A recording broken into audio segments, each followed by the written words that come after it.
Now, not everything can be the most important thing. So we're going to use a very popular method called the Ivy Lee method. So who was Ivy Lee? Well, it's a very interesting story.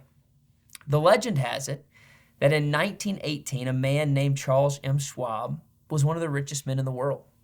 And Schwab was the president of the Bethlehem Steel Corporation, and he was on a quest to increase the efficiency of his team.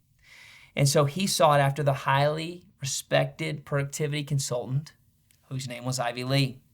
As the story goes, Charles Schwab brought Lee into his office and said, "Show me a way to get more things done. Give me 15 minutes with each of your executives," Lee replied. "How much is this going to cost me?" Schwab asked. "Nothing."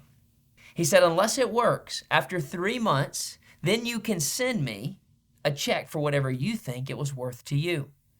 Well, after 3 months, Schwab was so delighted in the progress that his company had made that he called Ivy Lee into his office and wrote him a check for $25,000. Doesn't really sound like a lot, but realize that a $25,000 check written in 1918 is the equivalent to over $400,000 today.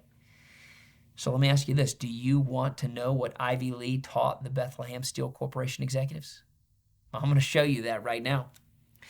During the 15 minutes with each executive, Ivy Lee explained his simple daily routine for achieving peak productivity. And it was really only 5 steps. Step 1 is at the end of each workday, write down the 6 most important things you need to accomplish tomorrow. It's not too hard, and it can help us focus on where we need to spend our time. The next step is to prioritize those 6 items in order of their true importance.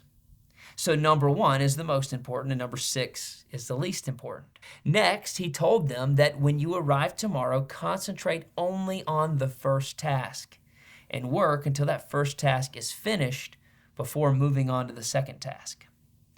You see, this is where focused effort can compound. All too often, we split our focus across many different tasks, trying to get more done, but it often just makes everything take longer than it should. So next, they were to approach the rest of the list in the same fashion. At the end of the day, move any unfinished items to a new list of 6 tasks for the following day. So if you only get through 2, well, you roll those over, add 4 more, and you got your 6 tasks for tomorrow.